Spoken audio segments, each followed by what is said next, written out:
Buenas tardes, bienvenidos. Hoy estamos en un acto más de los que organiza el Ayuntamiento de Arrinconada dentro del marco del otoño literario, que trae algunos autores, que ya han venido también otros años, algunos autores a hablar con nosotros, para hablar de sus experiencias literarias, que yo creo que es algo que es bastante interesante. Leemos muchos libros, algunos os lo obligamos a leer nosotros, otros leéis por gusto. Este año se supone que estamos leyendo más libros por gusto, pero no nos acercamos tanto a los propios autores, y yo creo que esto es una ocasión bastante importante e interesante para ver qué es lo que se cuece detrás de la escritura de un libro, porque tenemos al propio autor aquí presente, a Fermín Cabanillas. Así que os voy a dejar con él, que va a tener aquí una buena charla para hablar de su última publicación. Muchas gracias.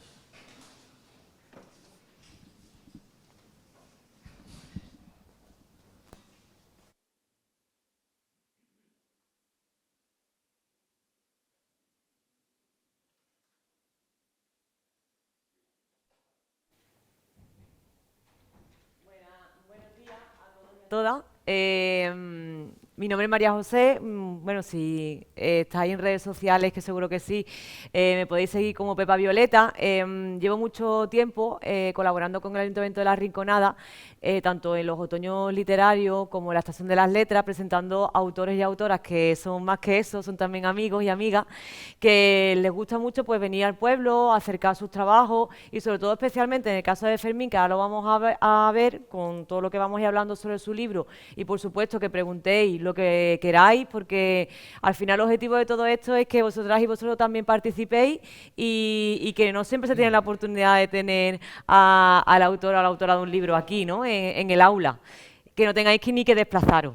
Entonces, bueno, pues él viene a presentarnos un libro. Él, bueno, para quien no lo conozca, pues es periodista, lleva muchísimos años trabajando no solo en agencias, sino también en medios de comunicación de diferentes ámbitos y sectores, aunque él es de Huelva. Y bueno, pues siempre ha tenido muy presente su ciudad y sus raíces, y allá donde va, pues siempre habla de Huelva y de Andalucía, pues como merece. Y bueno, pues hoy nos viene a presentar su libro, El ADN que te parió. El título ya en sí es bastante impactante. Seguramente todas vosotros y vosotros no os habéis parado nunca a pensar qué os hace genéticamente distinta a vuestra compañera o vuestro compañero que tenéis ahí al lado, ¿no? Y bueno, identificamos siempre a las familias, ¿no? Como nuestro padre, nuestra madre, aunque ya en los últimos años pues vamos viendo también cómo esos modelos de familia pues van cambiando y no son tan hegemónicos como antes, ¿no? Bueno, pues todo eso, que a la vez parece muy sencillo, pues para algunas personas que aparecen en este libro, reales, todos son casos reales, no ha sido tan sencillo demostrar de quiénes son hijos o hijas, ¿no? Y bueno, pues todo ello conlleva litigios en los juzgados, cuestiones también emocionales muy dolorosas, que bueno, pues aquí en este libro se han ido recogiendo, pero que Fermín, que ahora os lo voy a presentar y él va a tomar la palabra y a partir de ahí vamos a empezar a desarrollar el debate, pues ha ido dándose cuenta de muchas cosas que dábamos por hecho, ¿no? Como lo sencillo que es vivir en un entorno familiar donde claramente tiene identificado quién es tu padre genéticamente y quién es tu madre, y bueno, y cómo la vida al final pues parece más sencilla, ¿no? Si tenemos como esos pilares básicos muy claros, pero para todo el mundo no ha sido así, ¿no? Entonces vamos a verlo en el libro. Y bueno, por supuesto, darle las gracias también a la Estación de las Letras y en este caso, bueno, a Otoño Literario, al área de cultura en general, ¿no? Que engloban estos dos grandes eventos literarios en el año, la capacidad de poder acercaros a autoras y autores y, por supuesto, pues crear estos espacios de debate tan interesantes. Así que darle las gracias a Fermín, que se ha venido para acá y para contarnos pues todo lo que se ha cocido aquí detrás de este libro. Así que nada, Fermín, que muchas gracias por este ratito que vamos a compartir. Por si quieres hacer una presentación con ellos o quieres hablar con ellos antes de meternos de lleno. Vale. Buenas tardes, buenos días. No sé si los detrás escucháis. Voy a intentar proyectar la voz todo lo que pueda, ¿vale? Porque lo voy a intentar, a ver si llega. Sí digo una cosa que igual es importante. Hay una silla libre aquí delante. Y es gratis ocuparla, ¿eh? Que no vamos a castigar a nadie. Aunque si alguien se quiere sentar aquí delante. Yo cuando tenía vuestra edad también iba a los coloquios y me sentaba atrás del todo. El otro día estuve en el Circo del Sol y me senté atrás del todo. Digo, no vaya a ser que me saquen a la pista. Y sacaron al que estaba delante de mí. O sea que os entiendo perfectamente. Bueno, esta es la historia, el ADN que te parió, hay que decir que nace primero de la inquietud de trabajar con abogados y con jueces y demás, y de intentar trasladar a vosotros o a la gente que normalmente no entiende lo que pasa en un juzgado en un lenguaje lo más sencillo posible. Para empezar hay que decir que el ADN, el ácido desoxirribonucleico, lo habéis estudiado ya, supongo, ¿no? ¿Lo habéis estudiado ya? ¿El ADN? ¿Quién no lo ha estudiado? ¿Tú no lo has estudiado todavía? Chanda azul con pelo moreno, tú, esquina, ahí, tú. No, bueno. Pues por explicarlo de la forma más sencilla posible, el ADN, el ácido desoxirribonucleico, es nuestro DNI. Es decir, es algo que en el momento de la concepción, en el momento que el más listo de los espermatozoides llega al primero, esto es importante, si alguna vez se mete con vosotros quien sea, tú le tenéis que recordar que vosotros fuisteis el más rápido de todos los espermatozoides, ¿eh? Que había millones y llegaste el primero. En el momento que llega ese espermatozoide, se concibe la unión, ahí se crea el ADN. Y se crea el DNI que identifica a una persona sobre todas las cosas. Ahí está toda vuestra información genética. Absolutamente toda. La vuestra propia y la que heredáis de vuestro padre y de vuestra madre. Se hereda absolutamente todo, hasta la presión con la que vuestro padre o vuestra madre pinta con un bolígrafo, la repulsión por el brócoli o el amor por el brócoli, lo que sea, todo está ahí metido. De modo que cuando queremos saber si alguien es hijo de alguien, que de esto va el libro, buscamos el ADN. El ADN está en cualquier fluido de una persona, ¿de acuerdo? Cualquier fluido absolutamente. De hecho, en el libro hay casos. Normalmente se localiza en un vaso, en una servilleta que alguien haya utilizado, pero también hay casos que se ha utilizado el pañal de un anciano para sacar de su orina, por ejemplo, la información genética. Y más o menos de eso va el libro. No es un libro pastoso, no es un libro complicado de leer, está escrito en forma de ensayo, aunque hay capítulos como el de los detectives que intentan encontrar el ADN de Julio Iglesias, que está contado como si fuese una novela, y básicamente se trata de eso, de conocer algo que no hemos conocido nunca, pero de una forma muy sencilla. Es decir, aquí todo el mundo entiende en esta sala que sabe quién es su padre y su madre, ¿no? Bueno, pues hay gente que no lo sabe. Hay gente que se ha criado sabiendo que no tenía padre biológico o que no lo conocía. Pues a partir de ahí hay gente que consigue eso y consigue cosas increíbles hasta llegar a un juicio. Pues precisamente esas cosas increíbles se habla mucho en el libro, de cómo aparecen ahí tanto personajes anónimos como personajes más conocidos, ¿no? Como el caso puede ser pues, de Julio Iglesias, como puede ser el del cordobés, ¿no? El torero, este famoso. Claro, nosotros ya tenemos una edad y, claro, damos por hecho que sabéis quiénes son, pero entiendo que, bueno, por las redes sociales, pues, en la televisión y todo esto, pues más o menos sonarán los nombres, ¿no? Y, bueno, es verdad que la saga de hijos que tuvo en su día Julio Iglesias, pues es bastante extensa y muchas veces cuando te pones a pensar qué puede haber ahí detrás para que un hijo o una hija quiera ya no solo reconocer, que le reconozcan de quién es hijo o hija, ¿no? Sino que también subyace ahí temas económicos, ¿no? Y de prestigios y de un reconocimiento que no se ha tenido durante todos los años de vida hasta que se llega a un juicio. Aquí hay grandes protagonistas. Fermín los ha dividido en dos bloques, ¿no? Por un lado, el suizo Johann Friedrich, ¿no? Que fue quien consiguió aislar el ADN por primera vez, y por otro lado, María. ¿Quién es María? Pues María son todas aquellas mujeres, ¿vale? Que una vez alguien se fue a por tabaco y no volvió, ¿vale? Y entonces, pues, se quedaron, pues, con criaturas a las que tuvieron que sacar adelante solas y en las que tuvieron que cruzarse por un periplo brutal, no solo a nivel de juicio y todo este tipo de cosas, sino porque se presupone que estas mujeres pues tenían el mismo derecho que el resto, y en este caso sí lo tenían, pero no la posición ni la economía para llevar a cabo este tipo de juicios que normalmente suelen ser costosos y que estas Marías, mira qué casualidad, pues casi todas eran mujeres trabajadoras en casas de señoritos o de hombres que tenían muchísimo dinero o empresarios de éxito que aprovecharon esta vulnerabilidad para luego desentenderse de sus obligaciones. Porque el ser padre no es solo depositar, ¿no?, esa semilla de la que hablamos, ¿no?, así de manera metafórica, sino que también requiere unas responsabilidades, ¿no?, que hacerte cargo de esa criatura. Facilitarle la vida, tener una prestación que le pueda permitir económicamente vivir, tener sus estudios, su ropa y sus cosas, ¿no? Entonces, bueno, es una cuestión que nos puede parecer como, bueno, que a lo mejor no nos llega de cerca, pero seguramente conoceréis casos de compañeros o de amigos o de amigas en las que solo una persona, en este caso la madre, es la que se encarga de cuidarlo, de protegerlo, de ayudarlo, ¿no? Porque el padre no está. Otra cosa diferente es pues los casos en los que, bueno, pues por defunción, pues esa persona, en este caso esta mujer, pues como viuda, pues atiende a sus criaturas. Pero no estamos hablando de este caso, estamos hablando de padres que se desentienden o que no quieren reconocer a sus hijos, ¿no?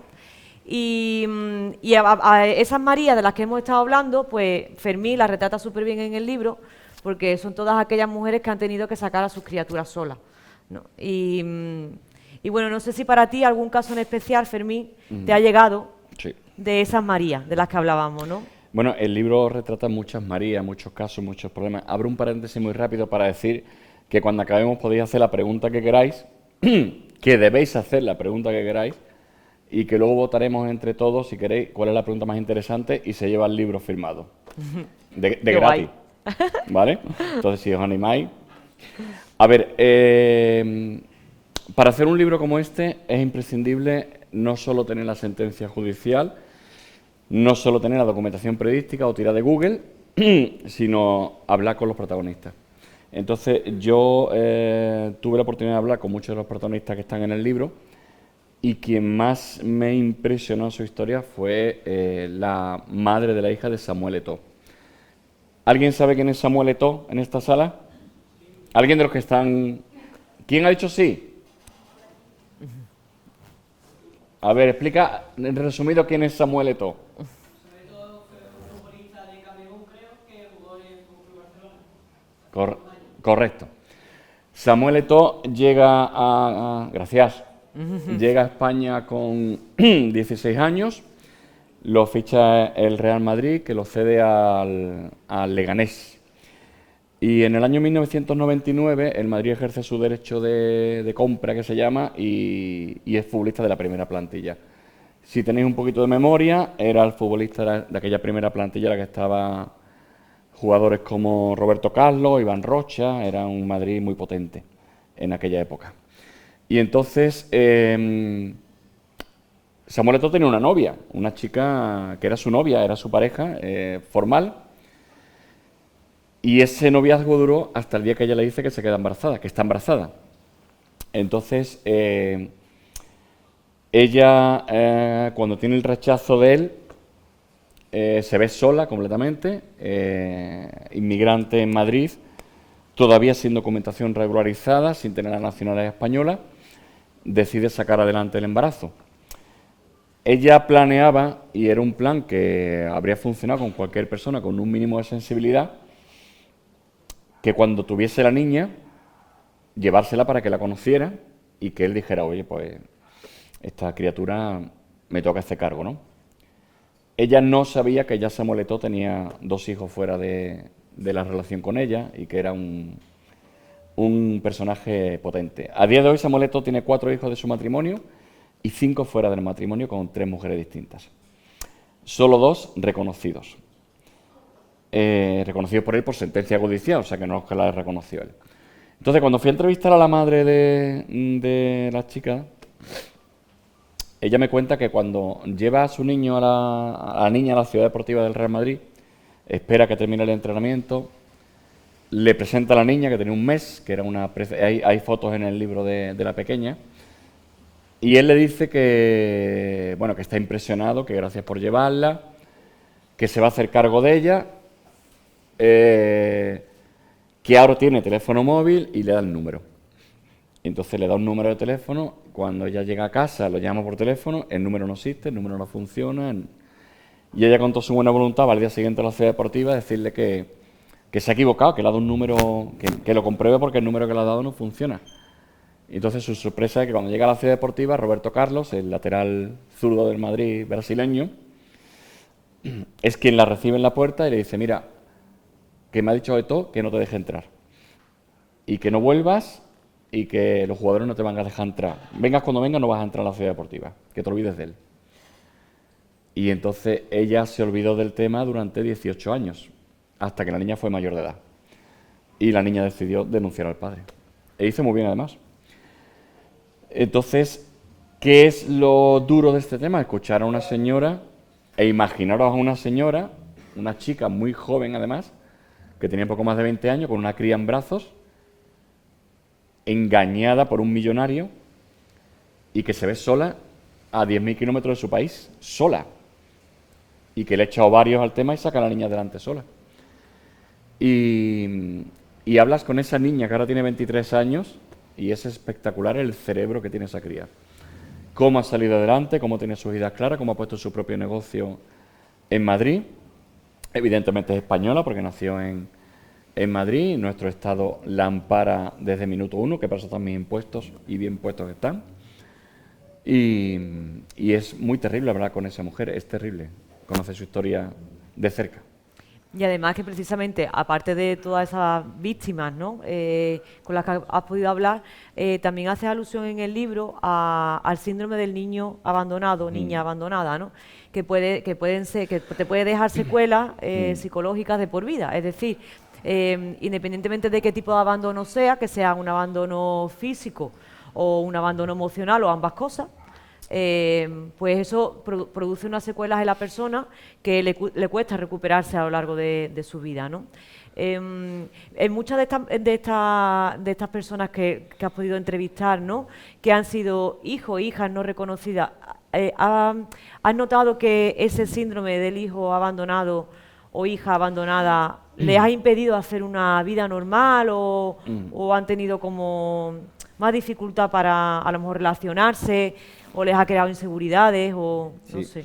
Mira, lo que se cumple con la mayoría de todas estas personas es que lo que no te mata te hace fuerte. Eso es una cosa que sí he detectado en la mayoría. Es decir, el síndrome del hijo abandonado nace porque todos estamos programados genéticamente. Yo supongo que esto en 200 años habrá pasado, ¿no?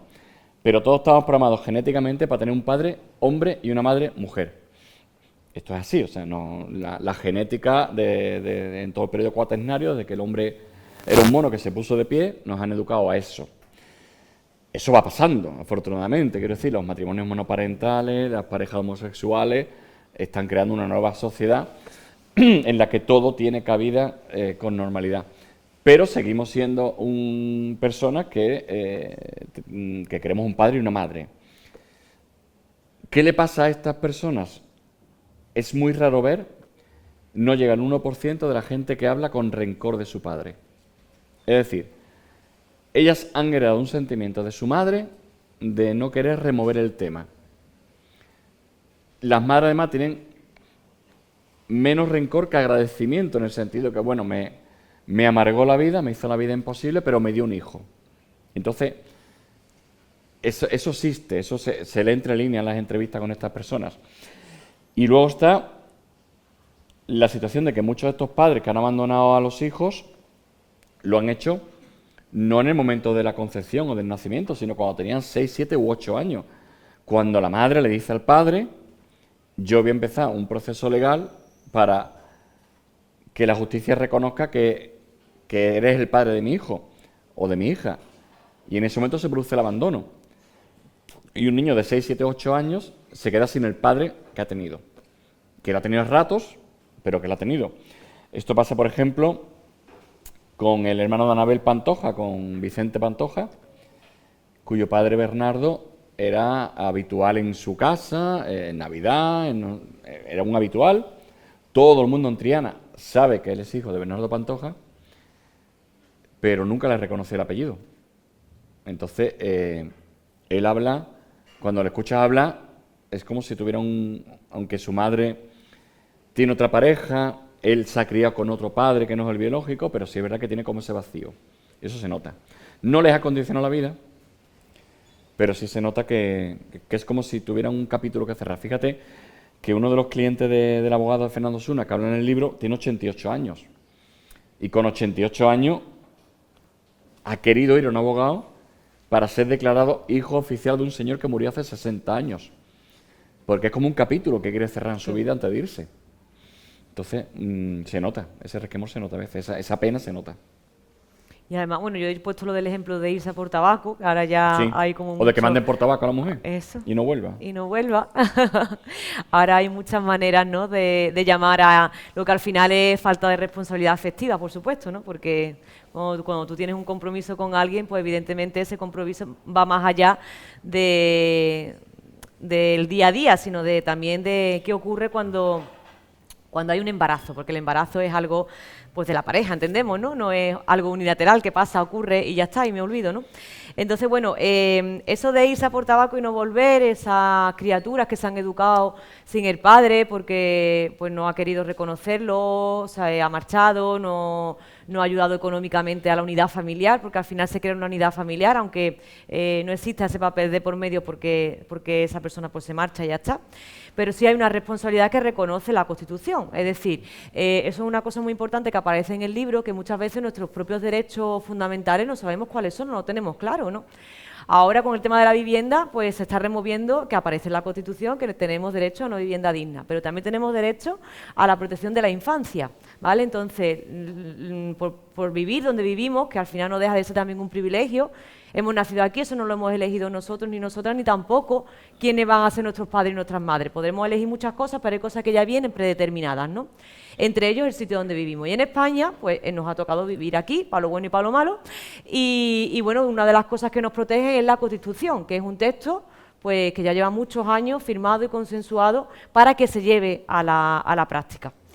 Sin embargo, la cultura, llámese, lo hemos visto en películas, lo hemos visto en cancioneros populares, en la copla, hemos visto cómo las situaciones, estas que nos explica Fermín, pues se han ido repitiendo desde que el mundo es mundo, ¿no? Yo traigo un trocito de una letra, que yo sé que, bueno, por el género, pues lo mismo nos apetece mucho, pero es para que prestéis atención a esa letra, ¿vale? Es de una copla de una mujer que se llama Antoñita Peñuela y que se llama Con los bracitos en cruz, ¿vale? Y esa copla que ella cantaba decía la copla: si tienes un apellido, la culpa es mía nada más, porque perdí mi sentido una oscura madrugada. Déjame que te ponga un beso en tu frente, quiéreme aunque murmure la gente. Yo te he llevado en mis entrañas, de mi sangre, de mis venas, dime tú a mí, mi rey de España, si no es grande mi condena. O sea, esto se cantaba pues hace muchísimos años y lo cantaban mujeres que o habían sido testigos de estos hombres que se habían ido a por tabaco o ellas mismas habían sufrido esto, ¿no? Entonces, aquí en el libro aparecen muchos casos parecidos en el que él ha puesto un ejemplo, ¿no?, de más actual, más moderno, haciendo referencia a la novia de Samuel Eto'o. Y evidentemente, pues a lo largo del libro, pues también se ponen ejemplos de otras situaciones en las que nuestro ADN, ¿no?, el no saber identificar nuestro ADN correctamente, nos pueden provocar colapsos en nuestro día a día, como imaginaros que vais al ambulatorio de vuestro pueblo a pedir paracetamol y os dicen que estáis muertas, ¿vale? Y dices tú, ¿pero cómo? Si yo estoy aquí, ¿cómo que estoy muerta, no? Y nos va a explicar Fermín cuál es el caso de esta señora de Alcalá de Guadaira que fue al ambulatorio a un trámite médico y se dio cuenta de que estaba muerta. Hay una señora en Alcalá de Guadaira que estuvo 5 años peleando en los juzgados para demostrar que estaba viva. O sea, esto es algo que ha pasado y que podía ser el guión de cualquier serie de Netflix, pero que pasó. Hace años a Juana Escudero va al médico a renovar un tratamiento médico y el médico le dice que está muerta. O sea, imaginaos la escena en ese ambulatorio cuando el médico le dice a Juana que no le puede renovar el tratamiento porque está muerta, porque en el ordenador pone que está muerta. Entonces, hubo que utilizar el ADN de un cadáver para demostrar que estaba viva. O sea, Juana se llevó años peleando, fue a un abogado, intentó solucionar qué estaba pasando, hasta que un día, a través de un detective, descubrió que una hermana de la que no tenía contacto hacía años y años y años con ella, se había mudado a Málaga y decidió investigar en Málaga, a ver qué podía pasar. En Málaga hay 3 cementerios, uno de ellos es no privado, pero bueno, lo gestiona una mutua, y descubrió que una persona con su mismo apellido estaba enterrada en una tumba del cementerio. En la tumba pone el nombre de Juana. Por algún error que nunca se ha sabido cuál fue, la hermana fue enterrada con su nombre. El funcionario del Ayuntamiento de Málaga que gestionó el entierro buscó con su nombre y apellido su DNI, marcó su DNI, el DNI de Juana, no de la muerta, y la declaró muerta. Entonces hubo que hacer algo que se hace habitualmente en estos casos de investigación genética, que fue desenterrar el cuerpo. Hay que decir que el ADN en perfectas condiciones de investigación dura más de 400 años. Con lo cual se ha hecho, por ejemplo, hace poco se ha hecho un ADN de los restos de Cristóbal Colón en la Catedral de Sevilla, y se coge bastante información genética. Cuando se desenterró el cuerpo de Juana, se vio que la información genética de la persona, de la hermana, se vio que la información era exactamente igual que la de ella, al 99,9%, que es el máximo parentesco que puede haber. O sea, nadie puede tener un ADN al 100% igual con otra persona, porque ese 0,9% que queda es tu propia información, esa es tuya. Y después de 5 años consiguió demostrar que estaba viva.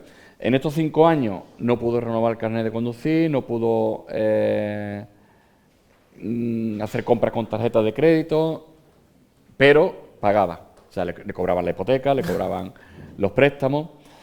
Era muy curiosa la situación. Cuando tú hablabas con esta mujer, la pobre estaba desesperada porque es que ella no sabía qué hacer.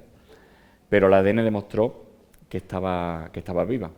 Lo de los derechos de la infancia es muy curioso porque además la ley dice que el niño tiene absolutamente todo el derecho, la niña, a conocer quién es su padre, por encima de cualquier otra ley. Y esto es muy importante porque además la paternidad no prescribe mientras está viva la persona que lo reclama. ¿Por qué es importante esto? Hay muchas mujeres en este país que, porque les da la gana y hace muy bien, deciden tener un hijo sin tener pareja. Está el caso, que los hay, de la chica que tiene un amigo que le dice déjame tu semen o tengo una relación contigo, me quiero quedar embarazada y no quiero que tengas ninguna responsabilidad sobre el niño. O está el caso de alguien que va a un banco de semen y queda embarazada. Cuando se dona cualquier cosa en este país, la persona que dona y la que recibe no pueden saber quién es una ni quién es otra, ni sus familias. Solamente hay 2 personas que saben quién dona y quién recibe. Esa información se guarda durante 50 años. A los 50 años se destruye. Pero el derecho del niño a saber quién es su padre está por encima de la ley, de esa ley. Es decir, que cuando el niño tenga 18 años puede reclamar la información genética de la persona que ha dejado embarazada a la madre. Es muy complicado el asunto porque legalmente tiene muchos resquicios, porque si alguien dona semen a un banco, lo dona en el más absoluto anonimato. Entonces, en este momento hay un vacío legal muy importante que supongo que se irá rellenando. Claro. Al paso que va la justicia en España va a tardar mucho, pero que es curioso porque el niño tiene todo el derecho por encima de cualquier otra cosa. Está protegido por encima de cualquier otra cosa. Además, ese derecho, ¿no?, a estar protegido por encima de otra cosa ha sido, como tú bien dices, ¿no?, fruto de todos estos años, ¿no?, en el que se han ido dando casos en el que al final, pues si una de las 2 partes queda desprotegida, hay que intentar que eso no ocurra, ¿no? En el caso de los menores, evidentemente, pues también, independientemente de que tú ya cuando cumplas los 18 años quieras saber quién es tu padre biológico, que como dice Fermín, pues un periplo por los juzgados brutal, porque al final la justicia en este país es bastante lenta. Muchas veces nos ponemos a pensar si a lo mejor quizás es porque el sistema aquí está construido de una manera en la que no en la que es imposible que las cosas se aceleren, ¿no? Pero en muchos de los casos en los que habla en el libro, yo personalmente también lo creo, cuando la justicia llega tarde no es justa, no es justicia, ¿no? Porque al final la reparación, independientemente de que sea económica, ya hay un daño moral, un daño emocional, que eso no hay dinero que lo pague, ¿no? En el caso, por ejemplo, más sonado, que es el del hijo de Julio Iglesias, ¿no? Todo lo que se ha hecho, todos los años que lleva esa persona para poder demostrar que su padre es Julio Iglesias, más allá de los intereses económicos que pueda haber o no, como bien dice Fermín, es un derecho que nos contempla la ley y al que nos podemos acoger. Sin embargo, esta persona lleva más de 20 años, ¿no? Más de... En total, entre la madre del hijo de Julio Iglesias y él, llevan 32 años.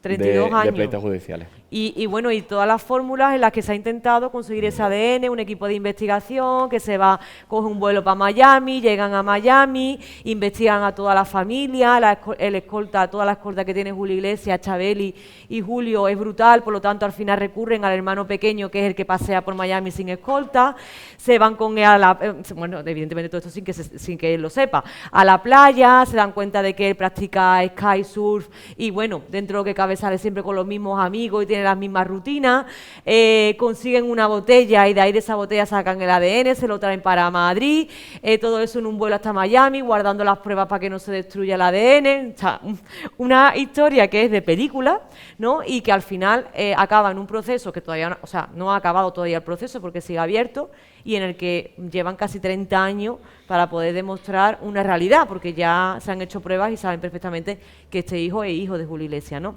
Entonces, cuando ocurren cosas así, Fermín, tú que ya tienes experiencia también con un montón de gente a la que has entrevistado y demás, yo creo que también el sentimiento de impotencia, ¿no? Tiene que ser brutal, porque es una realidad que tú sabes y todo el mundo sabe, pero no puedes llegar a cerrar ese capítulo, ¿no? Porque hay algo ahí que lo impide, ¿no? Claro, pues es que estás peleando contra monstruos. O sea, cuando tú vas a un proceso judicial contra alguien que tiene muchísimo dinero, es una pelea desigual. En el caso de Julio Iglesias, además, no es una cuestión de dinero, porque si fuera cuestión de dinero, bueno, pues se podía plantear un acuerdo. Es decir, Julio Iglesias, en el libro contamos que cada 3 segundos en el mundo alguien escucha una canción de Julio Iglesias. ¿Sabéis lo que son los derechos de autor? ¿Qué son los derechos de autor? Cuando tú haces algo como que es tuyo y si alguien hace algo como tuyo, tiene que dejar como que es tuyo. Correcto. O sea, el derecho de autor, digamos, es lo que protege una obra intelectual. Yo, por ejemplo, este libro, tengo derechos de autor sobre él. Me protege de que nadie copie el libro y a la vez me reporta beneficios económicos sobre las ventas. En la música es igual, solo que en la música ahora mismo entiendo que todos tenéis, o que algunos tenéis en vuestros móviles Spotify o cosas por el estilo. Spotify es moderno, ¿no? No estoy hablando aquí de... No, yo creo que sí. No ¿Tenéis sé si Spotify en el móvil? Vale. Pues cada vez que ponéis una canción en Spotify, ¿cuál es la última que habéis puesto? ¿Maluma? ¿Cuál es la última canción que habéis puesto en Spotify? La que sea. Si ponéis una canción en Spotify y la escucháis más de 2 minutos, le estáis pagando a quien canta esa canción. ¿De acuerdo? Y diré, ¿cómo le pago? Yo no le pago, sí, le pagas. Le pagas porque tú pagas una cuota por tener Spotify al mes y porque tú a Spotify, cuando te has bajado la aplicación, le has dado tu nombre, apellido, edad, dirección, autorizas a Spotify a que te siga, a hacer un rastreo de tus canciones. Entonces todo eso genera beneficios económicos para los autores de las canciones y los intérpretes. Cada 3 segundos en el mundo alguien escucha una canción de Julio Iglesias. En la hora que vamos a estar aquí reunidos, Julio Iglesias va a ganar más de 20.000 euros. Sin hacer nada. Sin hacer nada con respecto a lo que ya ha hecho antes. Lleva 7 años retirado. Es decir, que su problema no es el dinero. Su problema es que va haciendo niños por ahí como rosquillas. Pero bueno, eso ya es otro asunto que él sabrá. Entonces, con Julio Iglesias no hay forma de llegar a un acuerdo. O sea, este tío se ha empecinado en que ese no es hijo suyo y es hijo suyo. Está declarado hijo genéticamente. ¿Qué ha pasado? Que él lo que ha dicho es, a mí ya me juzgaron en el año 99 y no me declararon padre, con lo cual no pueden volver a juzgarme. Y no es cierto, porque la ley cambia en el año 2022 y hay unos preceptos legales que más o menos dicen que cuando hay un cambio legal muy gordo en un juicio ya realizado se puede repetir. Pero es que es un cabezota. Y además está rodeado de 8 cabezotas, que son sus hijos reconocidos, que ninguno quiere soltar un euro. Lo que pasa también es verdad que cuando Julio Iglesias muera, que vista la genética de la familia puede durar más que un pino, la herencia va a pasar a sus 8 hijos. Y serán sus 8 hijos quien tenga que hacer una 9ª parte para este hermano si finalmente llega a un acuerdo. Pero es que nadie quiere soltar un euro. Y sobre todo nadie quiere meter a alguien de fuera de la familia en el apellido familiar, que esto es una cosa que se ve mucho, ¿eh? En el libro normalmente la historia es los millonarios que tienen una criada que se queda embarazada de alguien de la familia y la echan de la casa embarazada. Y a los 60 años viene una señora que dice, soy la hija de la criada y vengo a entrar en vuestro apellido. Y dice la gente, qué escándalo, qué escándalo. Entonces, contra eso no es una cuestión de dinero, es una cuestión ya de ego o de clases sociales. Y pelear contra eso sí que es complicado, ¿no? Y bueno, antes de seguir de más, no sé si tenéis alguna pregunta o algo que os intrigue, ya aprovechando que tenemos aquí a Fermín, que se ha hablado de muchas cosas. Mira, por ahí veo yo una manita. Dime. En el caso de Julio Iglesias, yo tengo la curiosidad de cómo has conseguido hacerlo como que sea como una novela. ¿Novelar el capítulo? Pues mira, es muy sencillo y muy complicado a la vez. Teóricamente esto iba a ser un ensayo, es decir, iba a ser una sucesión de hechos contados en base a fuentes. Pero cuando me reuní con el abogado, del abogado me traje 6 horas de grabación y casi 100 folios a mano de notas. Y era tan increíble la historia que digo, esto hay que contarlo de una forma que llegue a la gente, o sea, que llegue como un tío de 2 hermanas se planta en Miami y consigue ADN de la persona más famosa del mundo. Y entonces fue todo tan impresionante que decidí, hombre, no es un capítulo novela, pero sí novelar un poquito la historia y contarlo un poquito de una forma como mínimo llamativa. Porque es que es muy grande, o sea, una de las cosas que él cuenta, o sea, Julio Iglesias vive en Miami, pero vive en una urbanización donde solamente hay 100 personas viviendo. Es una zona muy exclusiva de Miami, cerrada, y ellos tenían que entrar en esa zona, tenían que disimular en esa zona. Entonces lo primero que tienen un presupuesto de 400 euros al día que se pueden gastar. Es lo que cobra un detective normalmente. Pero cuando llegan allí llaman al cliente y dicen, mira, aquí hay un problema muy sencillo, yo no puedo alquilar un Ford Fiesta o un Peugeot, yo tengo que alquilar un Lamborghini, porque es que si no voy a dar cante, porque es que aquí todo el mundo tiene Ferrari, Lamborghini y Porsche. Y entonces tuvieron que gastarse una pasta en alquilar un coche grande para disimular entre la gente, por ejemplo, ¿no?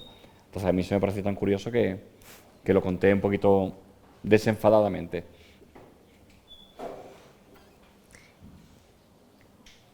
Mira, Ella y y ella. Venga. Tenéis que quedaros con la pregunta más interesante que se lleva el libro. Mira, hay una razón, Pepa es periodista, yo soy periodista, hay algo que nunca debe decir un periodista, sobre todo si se ha tomado un gin tonic, que es, esto da para un libro. Cuando dices esto da para un libro, estás condenado a escribirlo.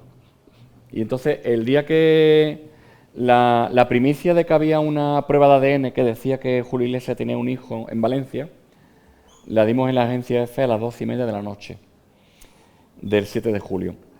Fue premeditado, porque la información la teníamos un par de horas antes, pero la queríamos dar a las 6:30 de la tarde, hora de Miami. O sea, queríamos que Julio Iglesias no durmiera esa noche tranquilo. Porque aquí, por un lado, está el periodista que tiene que estar ecuánimo, que tiene que estar completamente imparcial, y por otro lado está el señor que ha entrevistado, un señor que tiene una justicia tremenda, que es un padre que no lo reconoce.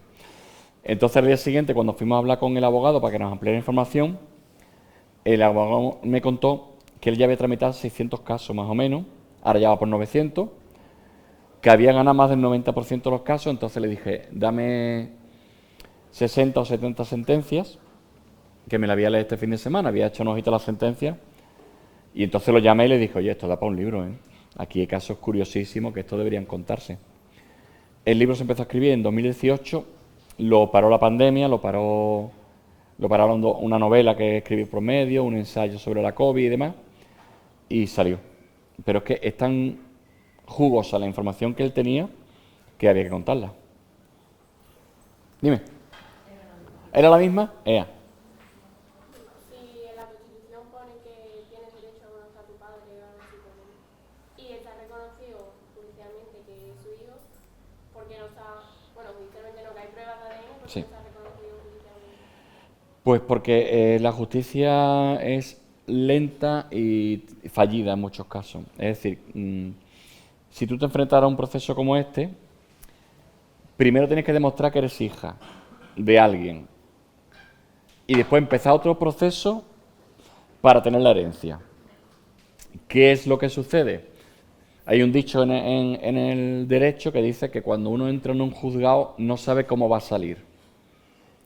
Yo muchas veces cuando hago información en juzgados, a lo mejor entrevistamos al abogado de un tío que ha matado a 2 niños. Esto pasa. Es muy desagradable, pero pasa, ¿no? Ese señor tiene derecho a la defensa.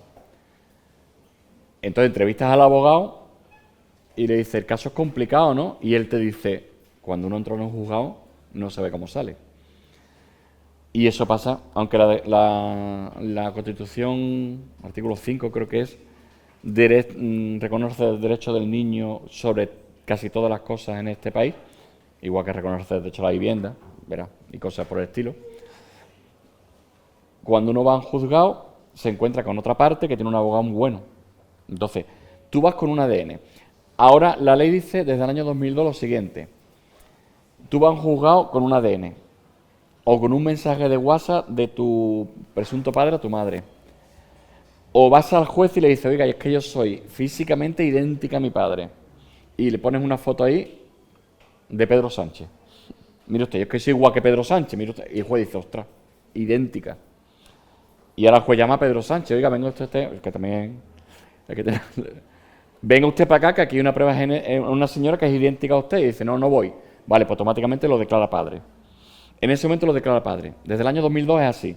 O sea, si el juez tiene una prueba clara que dice que quien denuncia es hijo de alguien y esa persona no va, lo declara padre. Pero, ¿qué le pasó a Julio Iglesias? Que en 2019 lo declara a Javier Santos. En 2018 lo declaran padre y Julio Iglesias recurre a la Audiencia Provincial de Valencia, al Tribunal Supremo, al Tribunal de Derechos Humanos de Estrasburgo y gana. Por lo que sea le dan la razón. Entonces, por encima del derecho que reconoce la Constitución está la justicia. Cuando uno entra no sabe qué puede pasar. También es verdad que la Constitución la escriben en 1977, 10 o 12 hombres, solo hombres, que eso es una cosa que igual habría que reformar. Y bueno, reconoce una serie de cosas que si tú la lees, dice, bueno, ¿cómo es posible que mi vecino no tenga derecho a una vivienda? ¿O cómo es posible que mi madre cobre 700 euros de pensión de viudedad? Pues hay una Constitución que lo impide, pero bien, así estamos. Muchas gracias. ¿Más preguntas? Por allí. Dime. Uy. Esa pregunta se va a ganar el libro. Es que, mira, más difícil es de ponerlo sobre el papel o de... Pues mira, hay uno que me dio mucho coraje, más que nada porque no lo publiqué. Ninguno de vosotros os acordáis de Paco Gento, que hasta el año 1900... no recuerdo el año, perdón. Hasta que Raúl gana su 6ª Copa de Europa, Paco Gento era el hombre con más Copa de Europa en el mundo, delantero del Real Madrid en los años 60. Y Paco Gento deja embarazada a una camarera en los años 60 y el hijo de esta camarera lo lleva a juicio. Consiguió en la familia, por ejemplo, que le embargaran las Copas de Europa. Eso le dio mucho coraje, lo jodió muchísimo. Tenían una prueba de ADN que le consiguieron en Madrid, ya murió hace un año. Pero cuando fui a Málaga a hablar con la familia, me reuní con ellos, tratamos el tema y después no querían que se publicara. Que eso me dio mucho coraje. No es que no quisieran que se publicara, es que plantearon una serie de cosas que no eran lógicas, en una negociación que no era lógica. Y eso me resultó muy difícil, más que escribirlo, quitarlo, porque es que eran como 5 o 6 folios que hubo que borrar. Entonces, pero sí es verdad que el caso de la hija de Samuel Eto'o me costó mucho escribirlo en el sentido de que yo no podía disociar al padre del periodista. O sea, yo tengo ahora un hijo con 7 años. Cuando yo empecé a escribir el libro, Conozco a la madre de Samuel Eto'o, Rodrigo tenía 3 años. Y yo pensaba, ostras, me pasa a mí y me muero. O sea, me pasa a mí ir a buscar a la otra mitad de la paternidad de este crío y me dice que no, y ¿qué pasa de mí? Y me muero. Entonces yo no era capaz, cuando escribí el capítulo de esta chica, de separar al padre del periodista. Me costó mucho trabajo. Y esto pasa a veces, ¿no? Sí. Pasa a veces porque además ahora estoy llevando un caso de una chica maltratada por una pareja durante más de 5 años, que ahora la pareja se ha cambiado de sexo para intentar, en el registro, para intentar eludir un poquito la acción de la justicia, y yo no soy capaz de ser ecuánime. O sea, lo reconozco, no soy capaz. Porque es que me enseña vídeos, esta chica me enseña mensajes de WhatsApp, me enseña audios de las cosas que el tío le ha hecho, y yo no soy capaz de ser ecuánime, ¿verdad? Lo reconozco con todo. Porque al Que el final colegio de periodistas me perdone, pero es así. los periodistas también somos humanos y por mucho que, bueno, eso está en nuestra Biblia, ¿no? De tenemos que ser imparciales, no nos podemos posicionar cuando informamos, pero lo que ha dicho Fermín es verdad, muchas veces cuesta muchísimo trabajo porque en el caso de Eto'o, por ejemplo, Eto'o como cualquier otro hombre con poder, famoso, con dinero, que sale en los medios de comunicación, se proyectan sobre esas personas unas imágenes ideales ¿no? De, hostia, un tipo tal. Y claro, cuando después empiezas a desenterrar cosas que ya no lo hacen tan ideal ni tan responsable como parece ser, pues al final la gente se posiciona y nosotros pues como audiencia pues nos posicionamos. O sea, imaginaros cuando tenemos que escribir la vida de las personas que han sido parte de su vida como era su novia, vamos, porque es que no era una chica a la que no conocía, era su novia, ¿no? Disculpa un momento, es que hay un murmullo que llega hasta aquí de alguien que está hablando, y como no tenemos megafonía es muy complicado proyectar la voz. Perdóname un momentito. Sí, en el caso de Samuel Eto'o, que era su novia. Lo de los futbolistas, si tenéis curiosidad alguna vez por leer información deportiva entre líneas, sobre todo en julio y agosto, es muy interesante cuando los futbolistas ponen cláusulas en los contratos. Y hay algunos que ponen, el club me tiene que comprar un Ferrari todos los años y renovarlo. O sea, cuando alguien pone eso, no es que parezca idiota, es que es idiota.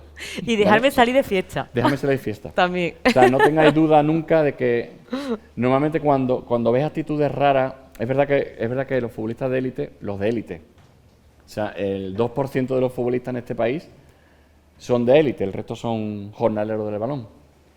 Pero cuando ves cosas que ponen a veces, o sea, Samuel Eto'o en el año 99 era millonario y tenía 20 años, pero llevaba 2 años siendo millonario. Entonces, él no gestionó bien su crecimiento intelectual con el crecimiento deportivo, no lo gestionó bien. Por eso es muy importante la labor que hace, por ejemplo, el Fútbol Club Barcelona con su cantera. No sé si habéis escuchado hablar de la Masía, que es la ciudad deportiva del Fútbol Club Barcelona, que tiene un instituto de secundaria y una universidad. Es decir, el propio club gestiona la educación deportiva de sus jugadores, porque cuando hace una compra de un jugador o hace un acuerdo de cesión de un crío de 14 años, para ellos la imagen del club es muy importante. Entonces, si un crío de 14 años llega al Barça y no tiene la ESO o no está matriculado, ellos lo matriculan en su instituto. Entonces, a la vez que están ganando una Copa de Europa, están sacándose una carrera universitaria. Eso lo hacen ahora, no en la época de Samuel Eto'o, que jugó. Entonces, es muy importante, para mí es muy importante eso, vamos, es fundamental que alguien desarrolle su carrera de lo que sea, su carrera intelectual y empática con la sociedad paralelamente a su carrera profesional, es que es imprescindible. Dime.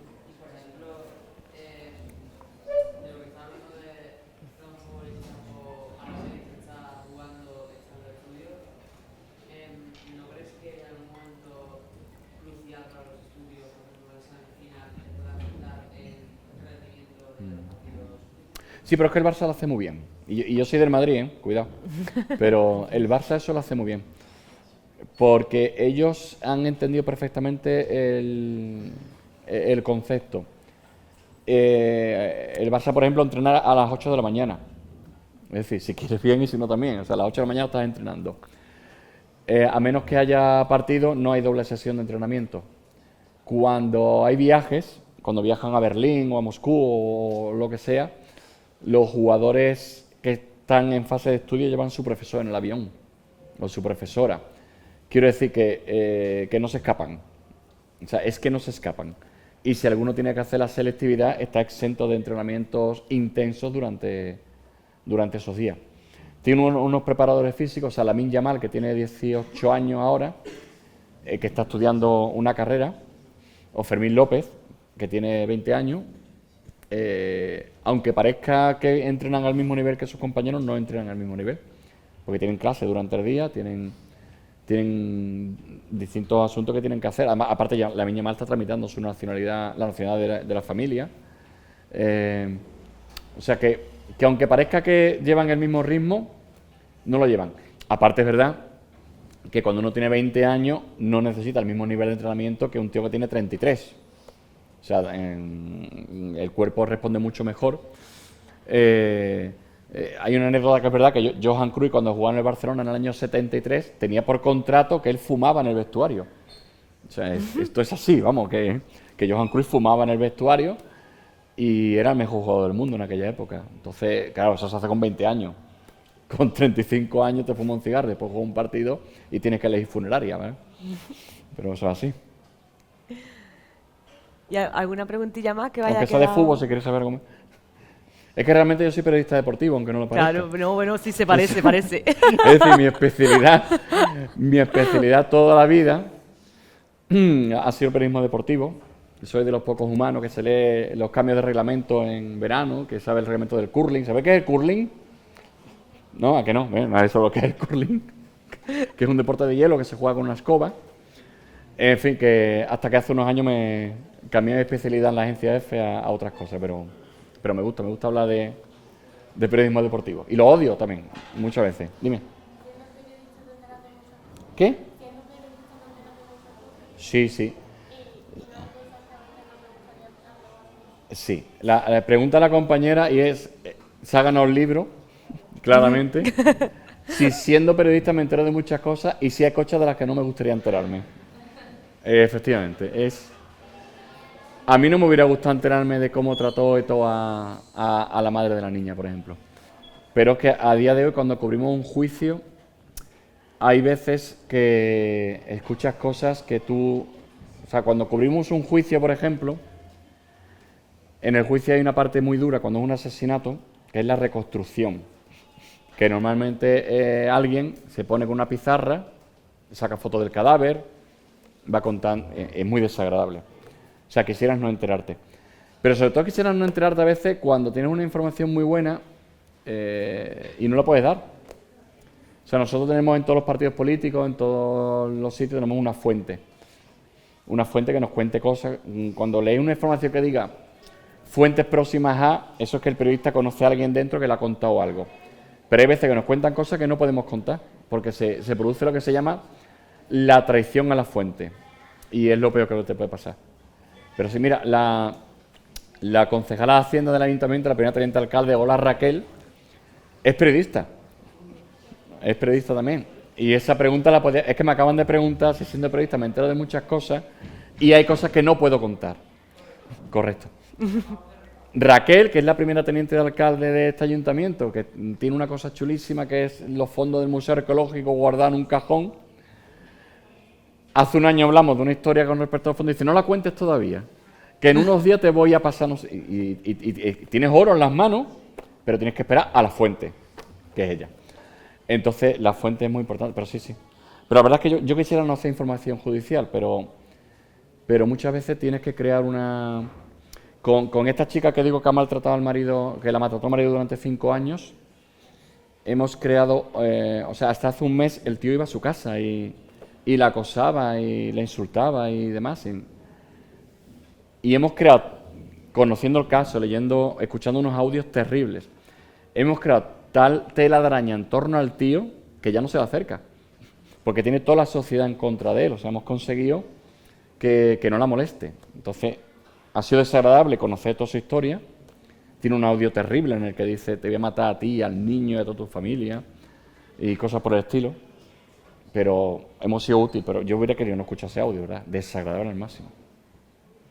Pero al final el periodismo, no sé si alguna de las que estáis aquí os interesaría dedicaros a la profesión. ¿Alguno quiere ser feliz y gana poco? ¿Eh? Esa es la Podéis cuestión. ser periodista, pero es verdad que, bueno, no por tener aquí aire de grandeza ni mucho menos, pero como periodista, y bueno, y la historia ahí está, ha habido casos en los que se han destapado cosas que han sido brutales para la política o para la sociedad en ese momento y han cambiado el rumbo de la historia.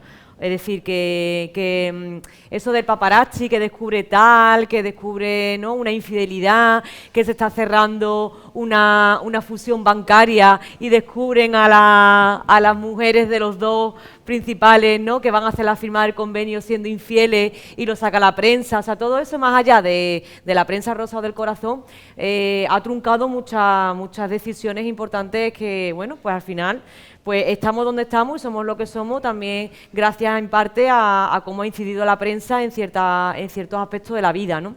Como ha dicho Fermín, ¿no?, incluso a nivel más pequeño, cómo han conseguido hacer un cerco en torno a una persona que está ya acusada de violencia machista, ¿no?, y que sigue ahí y que le quiere dar la vuelta al sistema cambiando su identidad, ¿no? Entonces, bueno, al final el periodismo es una profesión bonita en ese sentido, ¿no?, porque nos acerca a lo más humano de la sociedad y del mundo y también nos acerca a cosas que, como dice, pues no nos gustaría contar o no nos gustaría ser testigos, pero que en definitiva pues también podemos poner nuestro granito de arena para mejorar el mundo en el que vivimos, ¿no? Y esta charla también ayuda un poco a vosotros y a vosotras a que bueno, en el futuro, cuando queráis elegir a qué os podéis dedicar o qué os gustaría, pues que penséis más allá de lo tradicional, que también ser periodista es una profesión muy bonita y en la que vais a aprender muchísimo. O sea, y os vais a acercar a personas que os van a contar unas cosas increíbles. Para mí, con diferencia, la mejor profesión del mundo. Es fácil pensar que la mejor profesión del mundo es la de un médico. Yo soy un médico frustrado, o sea, todos mis profesores querían que me matriculase en medicina. Mi madre quería decir que soy... Pero bueno, cambié a tiempo de rumbo. Pero los periodistas entramos en quirófano sin ser médico, entramos en cabina de aviones sin ser piloto, entramos en vestuarios de fútbol sin ser futbolista, tenemos acceso a todo el mundo y es una profesión muy bonita. A mí me gusta, es verdad que está muy pervertida el concepto, es verdad que hay compañeros que no merecen el nombre de periodista, pero el 90% son gente que muy válida.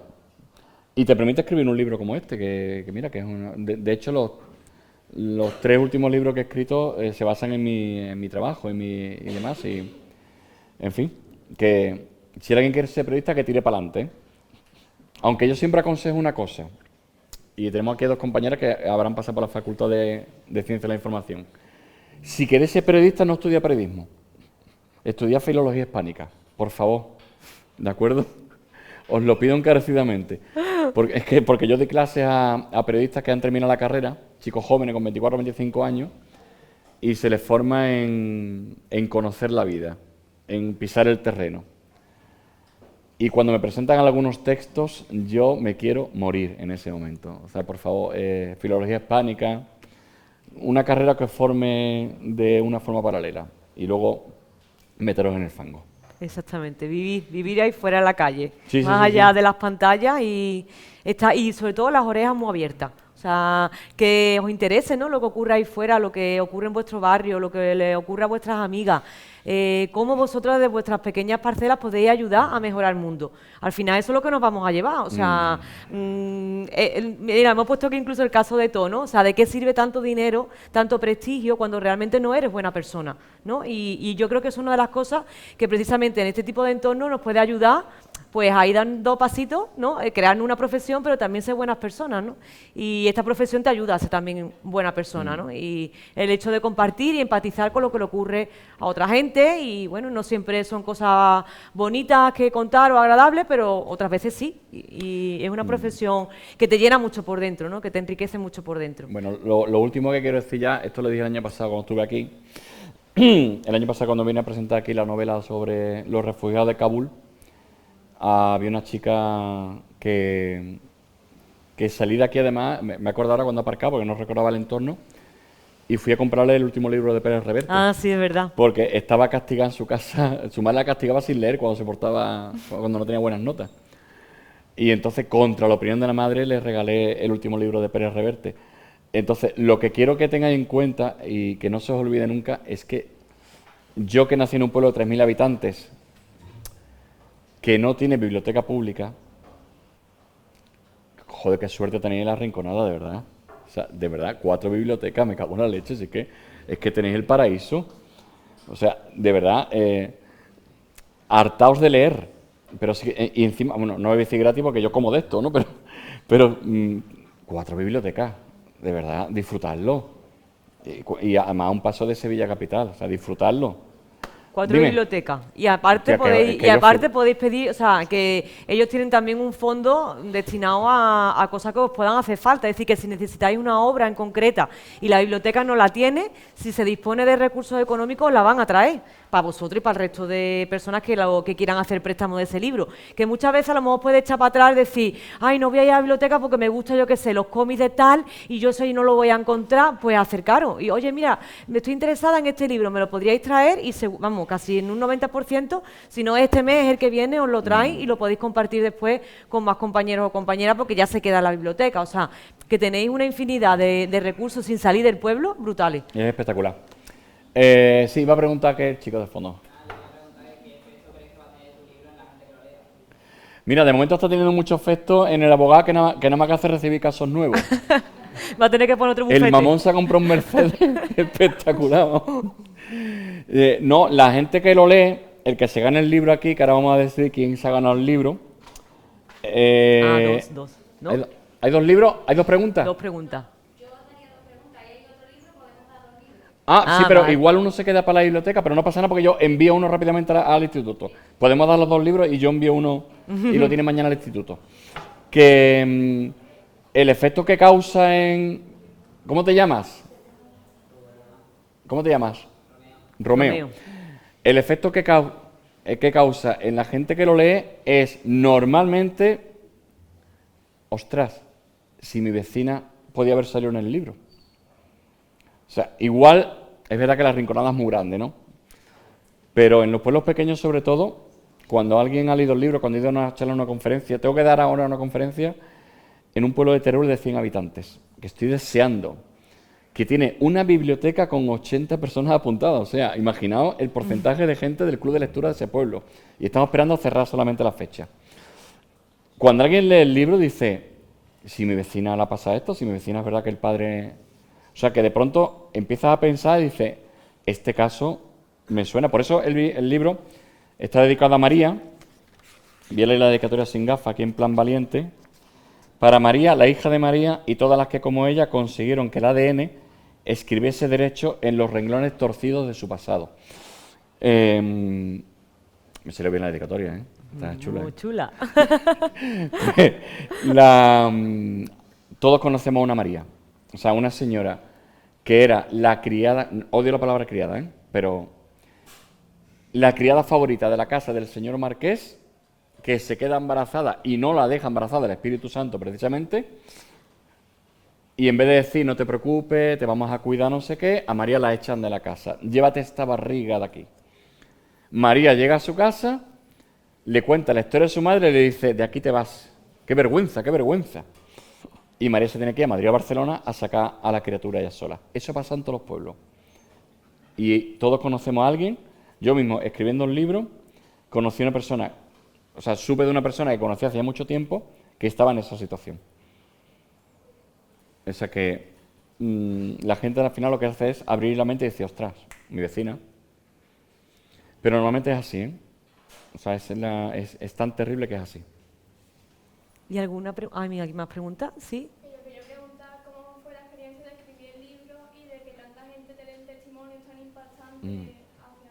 Mira, lo peor de la experiencia de escribir libros es cerrarlo. Es decir, si alguna vez alguno queréis publicar un libro y lo sacáis adelante, la editorial, que es la empresa que publica el libro, tiene dos fases. Una fase en la que te dice qué bien, qué proyecto más chulo, no sé qué, no sé cuándo. Tenemos un año para publicarlo, y otra fase, cuando queda un año, empieza a insultarte la editorial. Me cago en tus muelas, mándame ya el tema, que no llegamos, que no vamos a llegar a tiempo, que no imprimimos. Entonces, cuando llega el punto ya del cierre, tienes que decir, hasta aquí. El libro cerramos el 25 de febrero porque salía el 25 de mayo y era justo el tiempo para correcciones. Y lo peor era tener que dejar temas fuera, porque había que dejar sin más remedio alguna información fuera. Era lo peor. La peor experiencia fue esa. Pero yo incido mucho en la de la hija de Samuel Eto'o, pero cuando leáis el libro y leáis la historia de Sofía Coubereu, esa mujer lleva 18 años en los juzgados. 18 años peleando contra un marqués. Es terrible. Yo voy a recomendar un libro, aparte de este, que lo leáis, que lo disfrutéis, que se llama Los Santos Inocentes. No sé si lo habéis leído alguna vez.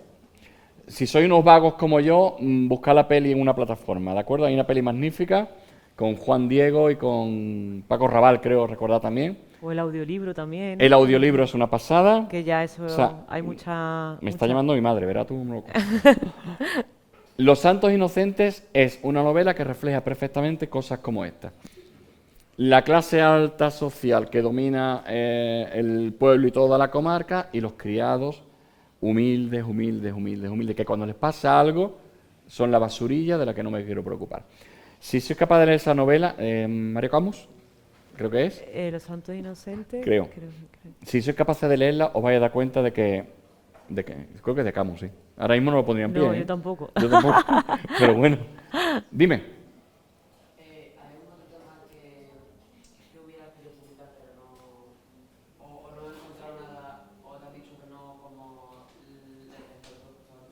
¿Un tema dentro de este libro? No, de este tema, la verdad es que yo me he encontrado mucha ayuda de toda la gente en este libro. Hay temas que no he publicado porque hay una palabra en derecho que es sub judice, que es una palabrota en latín, que más o menos la traducción quiere decir que está en juicio en este momento y que es un juicio complicado. Entonces, hay casos que estaban en ese momento sub judice y que no le beneficiaba sacarlo a la luz. Y también da mucho coraje porque hay casos en el libro que son de gente muy famosa, pero que están en el anonimato dentro del libro. Por lo que sea, hay un acuerdo entre las partes de no hacer público el nombre. Y ha sido lo peor. O sea, en Tragarte, por ejemplo, que hay famosos, muy famosos, políticos muy conocidos, pero conocidísimos, que están ahora mismo en un juzgado con una persona que les ha dicho que es su padre y que tiene un ADN, además. Bueno, trapos sucios tenemos todo. Vamos a empezar por ahí. O sea, trapos muy sucios. A mí abandonar una criatura me parece rastrero al máximo. Me parece muy rastrero porque además hay cantidad de gente en este mundo que intenta tener hijos y que no puede. Igual que cantidad de gente en este mundo que no quiere tener hijos. Y es muy lícito. Pero que alguien te diga, este es tu hijo o esta barriga es tuya y que te repudie, a mí me parece muy rastrero. Pero fíjate que solamente este abogado de Sevilla ha gestionado más de 900 casos. Se calcula que en España hay más de 5.000 personas ahora mismo en un juzgado esperando que le den una sentencia a favor. 5.000 que han ido a juicio y que normalmente sus madres se quedaron embarazadas a los años 40, 50 o 60.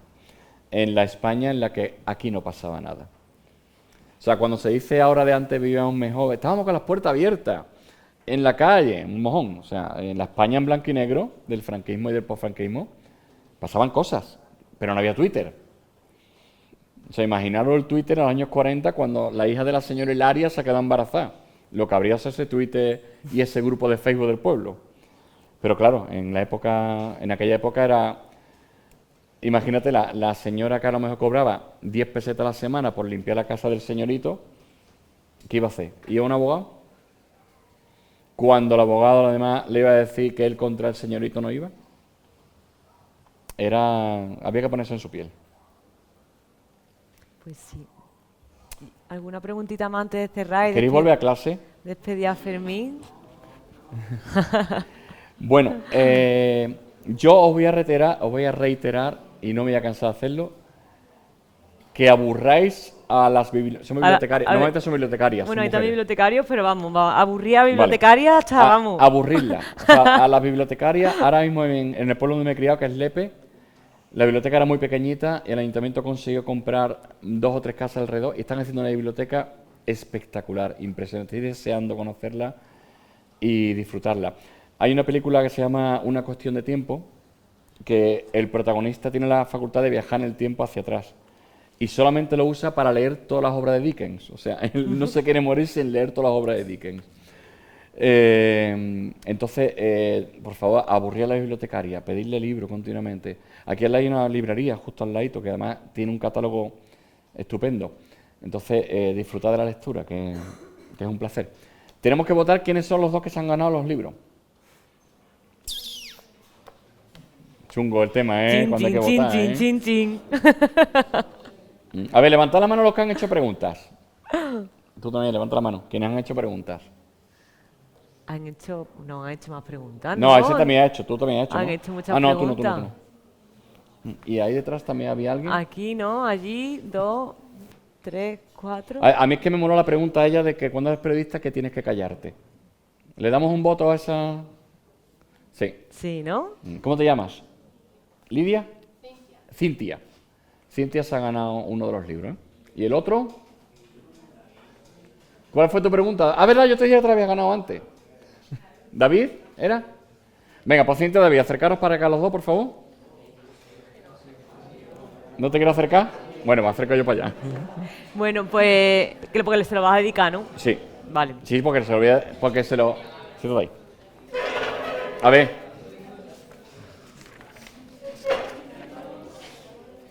¿David? ¿Era?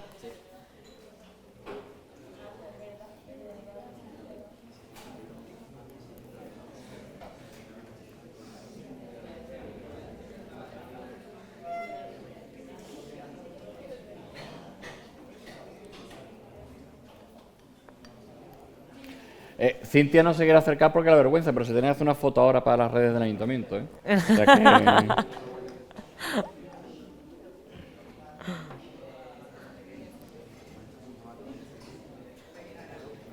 Os voy a decir una cosa que conté hace 2 años mientras firmo el libro. Yo antes odiaba la Rinconada. O sea, o sea, lo voy a confesar, ya lo confesé en su día. No lo corte porque la anécdota es buenísima. Porque yo soy de Huelva. Sabéis que los 2 equipos de bádminton más importantes de España son el Soderinsa de la Rinconada y el IES La Orden, ¿no? Y el único que nos ganaba era el Soderinsa. O sea, la Orden se paseaba por todas las canchas de España con una niñata llamada Carolina Marín, que era una niñata así, que jugaba de cine, con Pablo Avián, que creo que después Pablo jugó aquí en el Soderinsa también. Coño, y llegábamos a la Rinconada y nos ganaban. O sea, es que, digo, pero vamos a ver, ¿qué será que el sitio llamado La Rinconada, que la gente le dice San José, o sea, Que lo hasta que confunden. conocí La Rinconada? Claro, ya. Y dije, ostras, vaya sitio La Rinconada, chulo y tremendo, con un puente nuevo que vais a estrenar, Raquel, ¿qué está pasando aquí? Cada vez que venga hay algo nuevo, ahora estrenáis un puente, ¿esto qué está pasando aquí? Así que, reitero, tenéis una suerte de vivir en La Rinconada que yo espero que os deis cuenta. Pero ya antes me daba mucho coraje La Rinconada, ¿eh? Este de David. ¿Eres delegado de clase? Ah, ¿Sí? hoy, mira, qué tino has tenido. Bueno. Cintia es con I, ¿no? Cintia. ¿Dónde lleva la H? Ven. Ya tienes que... Bueno, voy yo para allá. Tienes que hacer una foto con el traje. ¿Dónde? La T, la I, la N, la T, la H y la Y. Aquí lleva una H. Sí, y la Y y la A. Pues lo ponemos así, ¿vale?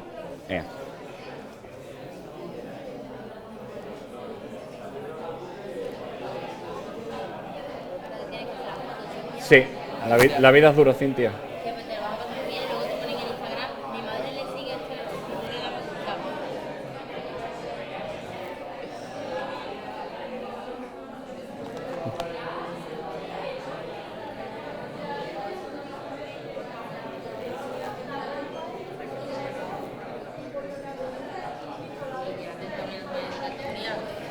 Este va Cintia. Bueno, pues vamos a cerrarnos. Vamos... Raquel. Bueno, eso, digo, por si se quería acercar Raquel. Raquel. ¿No? Vamos a cerrar un poco la actividad, darle las gracias, por supuesto, a Fermín por este ratito que hemos compartido con él. Esperamos de todo corazón que os acerquéis en masa a las librerías y a las bibliotecas del pueblo, que aprovechéis también este otoño literario que tenemos, tan interesante, que se ha pensado también para vosotros y para vosotras, ¿vale? Que esto de leer no es una cuestión de señores, de señores y señoras como nosotros, sino que también es para vosotros y que bueno, que al final lo importante es que participéis en todas las actividades, que le pongáis cariño, el mismo cariño o más incluso que el que le ponemos nosotros cuando venimos aquí. Y nada, darle las gracias a Fermín, le vamos a dar un aplauso súper enorme.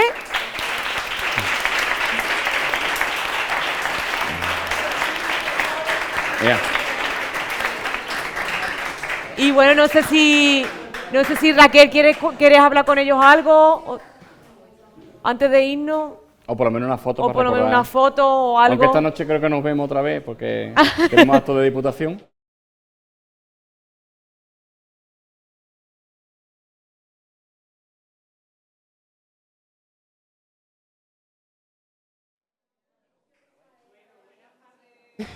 Chicos y chicas, la verdad es que voy a ser muy breve porque creo que ellos lo han hecho perfectamente, lo han dicho perfectamente y además pues ambos como buenos periodistas que son saben comunicar. Lo que no me ha quedado claro, ¿cuántos en la clase quieren estudiar periodismo después de lo que han dicho ellos dos? Es decir, habéis conquistado a toda la clase con el oficio. Oye, es guay, de verdad. Yo soy periodista también y me parece extraordinario lo que decía Fermín cuando comentaba que tenemos la ventaja de entrar en lugares donde otros no llegan. Es decir, y como decía él, entrar en el vestuario del Betis, del Sevilla, cuando a lo mejor pues no somos futbolistas o no hemos entrenado lo suficiente para conseguirlo. ¿Sabéis si fue penalti lo del otro día? Que aquí hay más debate, tema delicado. Que levante la mano quien piense que fue un penalti acertadamente pitado. ¿Quién piensa que fue penalti de verdad? Nadie. Y el resto piensa que no, que fue un error arbitral y el resultado. ¿Quién piensa que fue un error? ¿Quién piensa que fue un error? ¿Quién piensa que fue un error? Todo el mundo. Vale, o sea, se ha hablado. Ya está. Ya no voy a hacer más preguntas. Se ha hablado poco del partido en la clase, ¿no? Bueno, bromas aparte, es verdad lo que él decía, ¿no? La investigación, el poder conocer muchas historias, el poder saber muchas cosas. Yo creo que es una profesión que te da una visión tan amplia de la vida como te la da la lectura. Y sobre todo yo creo que hay una cosa muy importante con los libros y por eso estamos haciendo este programa que se llama Otoño Literario y otros programas, que es que cuando leemos más nos engañan menos.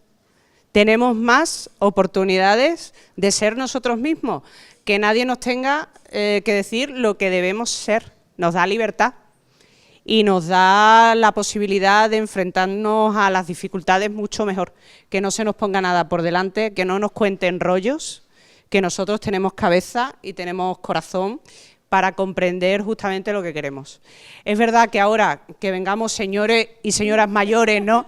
Pues vale, que cuando lo cuenta a lo mejor un escritor joven, y Fermín es muy joven, de espíritu, que siempre lo será, de ADN, ¿no? Pero cuando a lo mejor se producen encuentros con escritores muy jóvenes, yo noto como hay mucho feedback, hay mucho encuentro, porque a lo mejor hablan de la forma en la que vosotros habláis, ¿no? En plan, ¿no? Tipo, pero con independencia de en plan y tipo y todo eso, yo creo que también leer ayuda a hablar mejor. Y va a llegar el momento en el que tengáis que optar a un puesto de trabajo. y la persona que lee tiene más posibilidades. ¿Vaya a la universidad o no vaya a la universidad? ¿Por qué? Porque se expresa mejor. Y en los trabajos, no solo para ser abogado, para ser periodista, para ser maestro, hay que saber hablar. Y para saber hablar hay que saber escribir. Y para saber escribir, primero hay que saber leer. Con lo cual, esto no lo hacemos por el ayuntamiento, ni por Pepa, ni por Fermín, ni por vuestra profesora, gracias, de verdad. Esto lo hacemos por vosotros, porque además una persona que lee, de verdad, el día de mañana tiene muchas más puertas abiertas. Y eso es lo que queremos, que os vaya muy bien. Enhorabuena y muchísimas gracias, os habéis portado genial.